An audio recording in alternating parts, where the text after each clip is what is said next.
Artlist.io.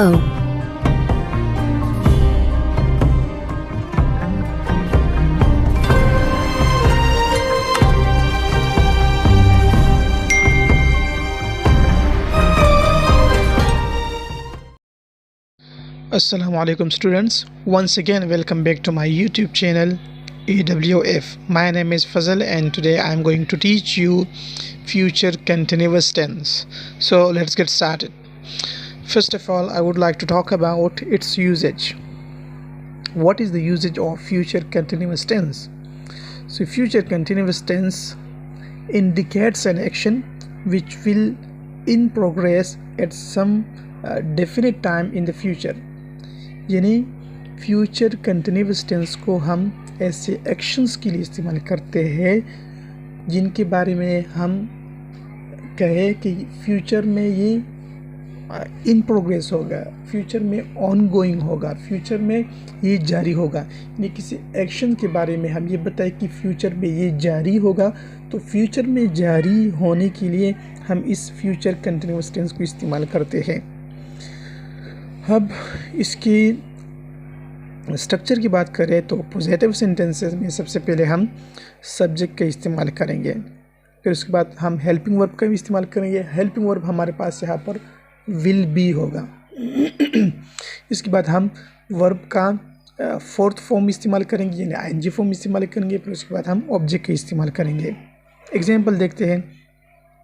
I will be waiting for you, मैं आपका इंतज़ार कर रहा हूँगा, यानी फ्यूचर में ये काम हो रहा होगा। तो इसके लिए हम फ्यूचर कंटिन्यूअस इस्तेमाल करते हैं। सबसे पहले हमने सब्जेक्ट इस्तेमाल किया आई, उसके बाद विल बी हमने हेल्पिंग वर्ब लगा दिया, फिर उसके बाद हमने वेटिंग का फोर्थ फॉर्म लगा दिया, आईएनजी फॉर्म लगा दिया, उसके बाद हमने ऑब्जेक्ट इस्तेमाल किया for you. Next one example, it will be raining eight this time tomorrow, यानी कल इस वक्त बारिश हो रही होगी। यानी फ्यूचर के बारे में बता रहे हैं कि फ्यूचर में ये काम हो रहा होगा, बारिश हो रही होगी। तो इसके लिए हमने सबसे पहले सब्जेक्ट इस्तेमाल किया जो हमारे पास यहाँ पर इट है, उसके बाद हमने विल बी हेल्पिंग वर्ब का इस्तेमाल किया, फिर हमने रेनिंग का यानी फोर्थ फॉर्म इस्तेमाल किया रेन का, फिर उसके बाद हमने ऑब्जेक्ट लगा दिया है।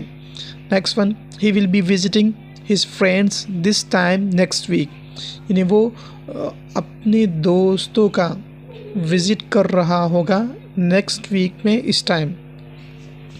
तो यहाँ पर भी फ्यूचर के बारे में बात हो रही है कि फ्यूचर में नेक्स्ट वीक में इस तरह काम हो रहा होगा। तो यहाँ पर सबसे पहले हमने सब्जेक्ट इस्तेमाल किया ही, उसके बाद विल बी हेल्पिंग वर्ब का इस्तेमाल किया, फिर हमने विजिटिंग यानी वर्ब का एनजी फॉर्म इस्तेमाल किया, फिर हमने उसके बाद ऑब्जेक्ट का इस्तेमाल किया है। नेगेटिव सेंटेंसेस की बात करें तो सबसे पहले हम सब्जेक्ट इस्तेमाल करते हैं, फिर उसके बाद हेल्पिंग वर्ब यानी विल बी का इस्तेमाल करेंगे। लेकिन इसमें एक बात यह है कि विल बी जो उनके नेगेटिव सेंटेंसेस में विल बी जो दो पार्ट है हेल्पिंग वर्ब के, उसके बीच में हम नॉट लगाएंगे, यानी विल नॉट बी। फिर उसके बाद हम वर्ब का आईएनजी फॉर्म इस्तेमाल करेंगे, फिर ऑब्जेक्ट का इस्तेमाल करेंगे। एग्जाम्पल के थ्रू देखते हैं।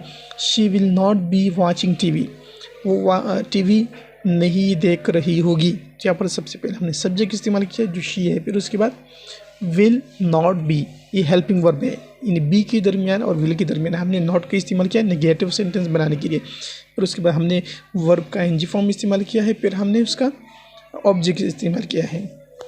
Next one, this time tomorrow we will not be working on our project, कल इस टाइम हम अपने प्रोजेक्ट पर काम नहीं कर रहे होंगे। तो इसमें भी सबसे पहले हमने सब्जेक्ट इस्तेमाल किया है, वो है हमारे पास वी, फिर उसके बाद हमने विल नॉट बी का इस्तेमाल किया जो हमारे पास हेल्पिंग वर्ब है, फिर उसके बाद हमने वर्ब का आईएनजी फॉर्म इस्तेमाल कर दिया है, और फिर उसके बाद हमने ऑब्जेक्ट इस्तेमाल कर दिया है। इंटरोगेटिव सेंटेंसेस की बात करें तो इंटरोगेटिव सेंटेंसेस में सबसे पहले हम हेल्पिंग वर्ब का इस्तेमाल करते हैं, लेकिन दो पार्ट में हेल्पिंग वर्ब है। तो हेल्पिंग वर्ब का जो फर्स्ट पार्ट है यानी विल, उसको फर्स्ट लगाएंगे, फिर उसके बाद हम सब्जेक्ट की इस्तेमाल करेंगे, फिर बी का इस्तेमाल करेंगे, और उसके बाद हम वर्ब का आईएनजी फॉर्म इस्तेमाल करेंगे, फिर ऑब्जेक्ट लगाएंगे। किस तरह आप मिसाल के थ्रू देखते हैं। For example, will they be helping the poor people, क्या वो गरीब लोगों का मदद कर रहे होंगे वो लोग। तो यहाँ पर सबसे पहले मैंने विल का इस्तेमाल किया, सिर्फ विल का। सेकंड फॉर्म ऑब्जेक्ट सब्जेक्ट के बाद मैंने इस्तेमाल किया है, दे के बाद बी इस्तेमाल किया है। सबसे पहले हेल्पिंग वर्ब विल, फिर सब्जेक्ट दे, फिर उसके बाद बी, उसके बाद हेल्प वर्ब का फोर्थ फॉर्म इस्तेमाल किया है, फिर उसके बाद मैंने ऑब्जेक्ट इस्तेमाल किया है। Next for example, will the kid be making noise, क्या बच्चा शोर कर रहा होगा। तो यहाँ पर भी अगर देखें तो सबसे पहले हमने विल का इस्तेमाल किया है जो हमारे पास हेल्पिंग वर्ब है, उसके बाद द किड सब्जेक्ट इस्तेमाल किया, फिर उसके बाद हमने बी का इस्तेमाल किया है, इसके बाद मेकिंग जो हमारे पास फोर्थ फॉर्म है वर्ब का, और उसके बाद नॉइज़ जो हमारे पास ऑब्जेक्ट है।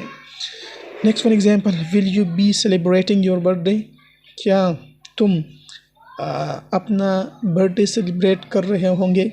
यहाँ पर सबसे पहले हमने विल का इस्तेमाल किया जो हेल्पिंग वर्ब है, उसके बाद यू का इस्तेमाल किया जो हमारे पास सब्जेक्ट है, फिर इसके बाद बी लगा दिया जो सेकेंड पार्ट है हेल्पिंग वर्ब का, फिर हमने सेलिब्रेटिंग यानी फोर्थ फॉर्म का इस्तेमाल किया है वर्ब का, फिर हमने ऑब्जेक्ट का इस्तेमाल किया है।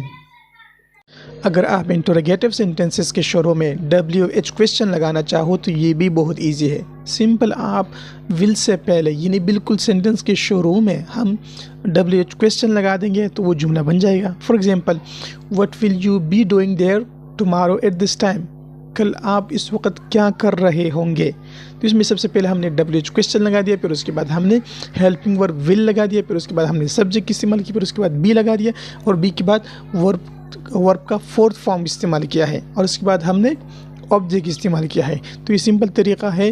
उम्मीद है कि ये समझ में आ चुका होगा। अगर आप मज़ीद सीखना चाहते हो तो keep watching my videos and keep learning.